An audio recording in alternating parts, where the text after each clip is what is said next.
Avez-vous déjà ouvert votre cœur à quelqu'un pour découvrir qu'il n'était pas celui qu'il prétendait être? Combien de fois vous êtes-vous senti trahi par les apparences, par ces masques de bonté qui cachaient des intentions bien différentes? Dans un monde idéal, les gens seraient transparents et leurs intentions aussi pures que du cristal. Mais nous vivons dans un monde réel où le voile de la sincérité est souvent déchiré, révélant des vérités cachées qui peuvent profondément blesser. Aujourd'hui, nous allons explorer ensemble comment voir au-delà de ces masques, protégeant ainsi notre paix intérieure et spirituelle. Êtes-vous prêt à changer votre façon de voir les relations? Êtes-vous prêt à apprendre à vous défendre contre ceux qui n'ont peut-être pas les meilleures intentions à votre égard? Restez avec nous, car cette vidéo pourrait véritablement transformer votre façon d'interagir avec le monde. Comportement manipulateur. Les personnes manipulatrices maîtrisent l'art d'utiliser des mots et des actions pour façonner subtilement les réactions et les décisions des autres à leur propre avantage. Souvent, ils se présentent comme amicaux et serviables, masquant des intentions égoïstes et calculatrices sous cette gentillesse. Leur compétence réside dans la création d'une aura de confiance et de compréhension, alors qu'en réalité, ils envisagent comment vous exploiter à leur propre fin. Parmi les techniques de manipulation les plus courantes figure la flatterie stratégique, où les manipulateurs utilisent des compliments et des éloges excessifs pour vous désarmer, vous rendant ainsi plus réceptif à leurs demandes. Ceux compliments, même s'ils peuvent paraître sincères, ont souvent pour but de baisser votre garde. De plus, ils offrent des promesses d'avantages futurs, laissant les détails intentionnellement ambigus pour créer un sentiment d'attente et de dette morale, vous poussant à vous conformer à leurs exigences. Les manipulateurs jouent également avec les émotions, exploitant vos insécurités, vos peurs et vos désirs pour guider vos décisions. Ils peuvent glorifier votre insécurité et se présenter ensuite comme la seule solution au problème, vous rendant dépendant de leur présence et de leur approbation. Ils utilisent également une fausse urgence, créant des situations de fausse urgence pour vous forcer à prendre des décisions rapides, souvent sans temps de réflexion, afin de vous pousser à agir en leur nom. Pour se protéger de ces comportements, il est essentiel de renforcer son estime de soi. Une forte estime de soi est le meilleur bouclier contre la manipulation. En fixant des limites claires entre ce que vous êtes prêt à tolérer et ce que vous ne l'êtes pas, vous réduisez l'ambiguïté exploitée par les manipulateurs.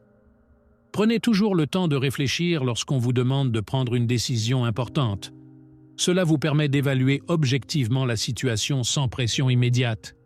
De plus, recherchez un soutien extérieur en comparant vos expériences avec des amis ou des conseillers de confiance peut vous offrir des perspectives extérieures qui vous aideront à révéler des aspects de la situation que vous ne remarqueriez peut-être pas par vous-même. Envie et rancune. L'envie, un sentiment insidieux et souvent caché, peut s'infiltrer silencieusement dans les relations, les érodant de l'intérieur et créant une atmosphère pleine de négativité. Ce sentiment mine non seulement la santé des relations personnelles et professionnelles, mais peut également empoisonner l'environnement dans lequel il se manifeste, transformant les espaces collaboratifs en champs de bataille émotionnels. L'envie survient lorsqu'une personne se sent menacée ou dépassée par les réalisations ou le succès des autres. Au lieu de ressentir de l'inspiration ou de la joie pour les autres, la personne envieuse réagit avec ressentiment et désire de voir l'autre échouer. Cette réaction peut provenir d'insécurités profondément ancrées, d'une faible estime de soi ou de comparaison constante avec les autres, qui sont souvent exacerbées dans des environnements hautement compétitifs comme le lieu de travail. L'une des façons les plus courantes dont l'envie se manifeste consiste à ridiculiser ou à dénigrer les réussites des autres. La personne envieuse peut attribuer le succès de quelqu'un à des facteurs externes tels que la chance ou les relations plutôt qu'au mérite, aux compétences ou au travail acharné. Cela réduit non seulement la valeur des efforts des autres, mais alimente également un cycle de mécontentement et de négativité. Un autre signe d'envie est la difficulté ou l'incapacité de partager le bonheur des réussites des autres. Les réactions d'indifférence froide ou les commentaires sarcastiques en réponse aux bonnes nouvelles des autres sont des indicateurs clairs d'envie. Ce comportement peut créer un fossé entre collègues et amis à mesure que l'environnement devient moins favorable et plus compétitif. De plus, l'envie peut pousser les gens à se comporter de manière subtile et nuisible, comme répandre des rumeurs ou des mensonges pour nuire à la réputation de quelqu'un. Ces actes de sabotage visent non seulement à réduire le respect ou l'admiration que les autres ont pour la personne enviée, mais aussi à uniformiser les règles du jeu en réduisant l'autre à une position moins menaçante pour la personne envieuse. Gérer l'envie nécessite une approche délicate mais ferme. Il est important de reconnaître et d'aborder vos sentiments d'envie en examinant les causes sous-jacentes telles que l'insécurité ou les comparaisons irréalistes avec les autres. Travailler sur l'estime de soi et la gratitude peut aider à atténuer ces sentiments négatifs. Dans des contextes tels que le travail, la promotion d'une culture de soutien mutuel et de reconnaissance des efforts des autres peut contrecarrer l'atmosphère de compétitivité qui alimente l'envie. Empathie absente. L'empathie est l'élément vital des relations humaines, un pont qui relie les expériences émotionnelles d'une personne à celles d'une autre. Cela vous permet de comprendre et de partager en profondeur les sentiments des autres, ce qui s'avère crucial pour nouer des liens solides et significatifs. Cependant, lorsque l'empathie est absente, la dynamique interpersonnelle peut être gravement compromise. Les personnes qui manquent d'empathie semblent souvent détachées ou indifférentes aux besoins émotionnels des autres. Ce manque se manifeste à travers une série de comportements. Ils peuvent ignorer ou minimiser les problèmes exprimés par les autres, changer de sujet lorsqu'il s'agit de problèmes émotionnels, ou pire, répondre avec sarcasme ou critique dans les moments de vulnérabilité des autres. Ce comportement est non seulement source de frustration, mais peut également provoquer de la douleur et un isolement émotionnel chez ceux qui en souffrent. L'absence d'empathie dans les relations peut avoir un impact profond sur l'estime de soi et le bien-être émotionnel. Se sentir régulièrement ignoré ou rabaissé peut conduire à douter de votre valeur et de votre perception de la réalité. De plus, dans les environnements où l'empathie est faible, comme certains contextes de travail ou relations personnelles, un cycle de communication toxique peut se créer dans lequel les gens se sentent constamment sous-évalués et déconnectés. Reconnaître le manque d'empathie chez les autres est essentiel pour protéger votre propre santé émotionnelle. Voici quelques signes à surveiller.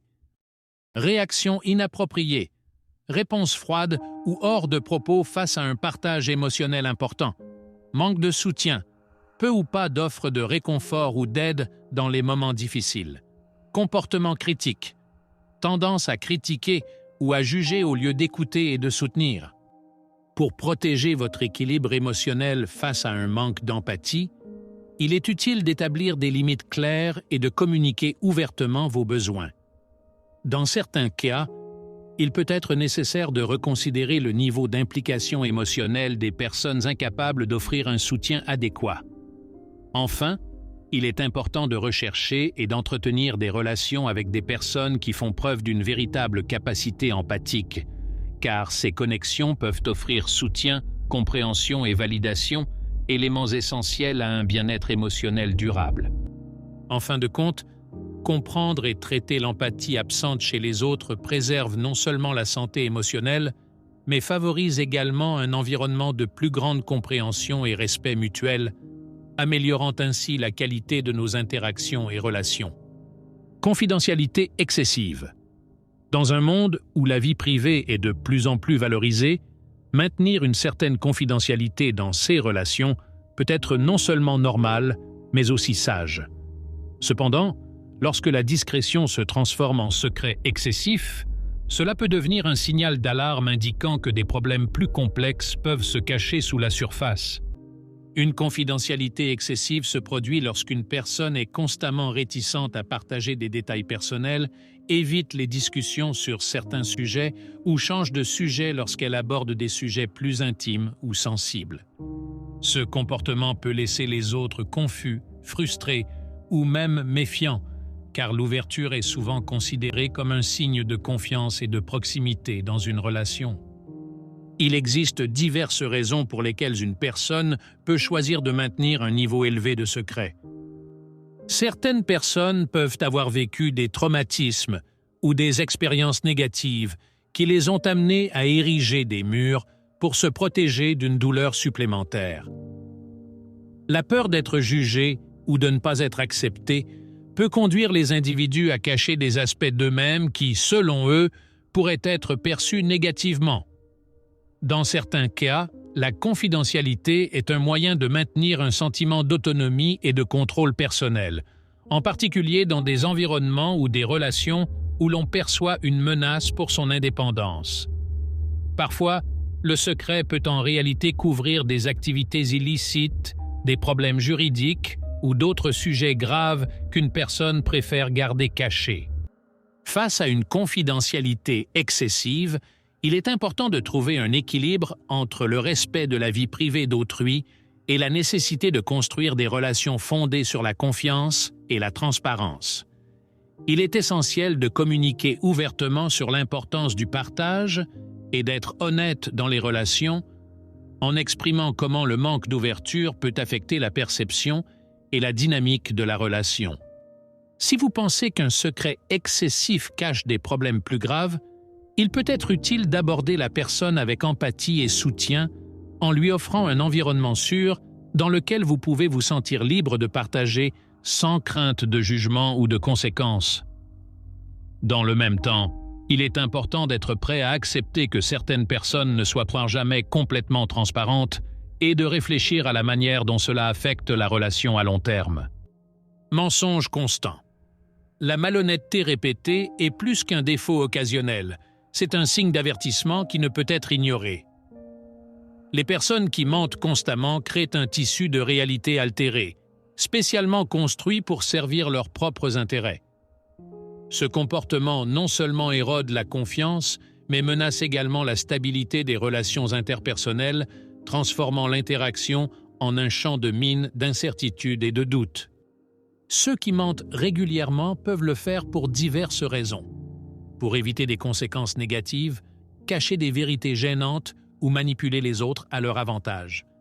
D'autres peuvent mentir pour maintenir une image d'eux-mêmes idéalisée, en tentant de projeter une identité qui répond aux attentes des autres ou à leurs propres aspirations irréalistes.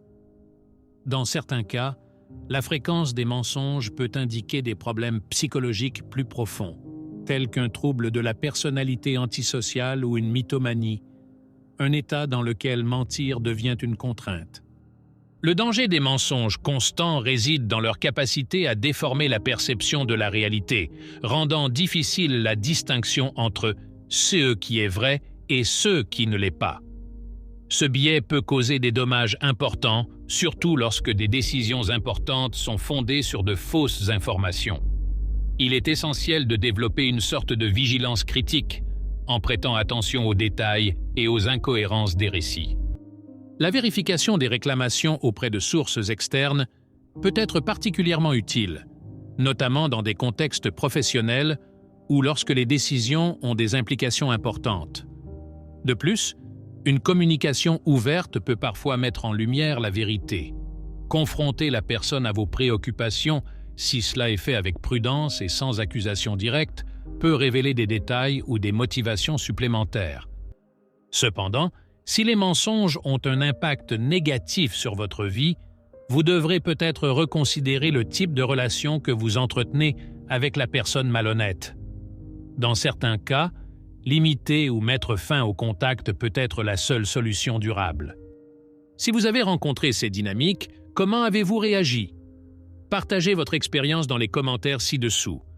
Votre contribution pourrait aider quelqu'un d'autre à faire la lumière sur des situations similaires.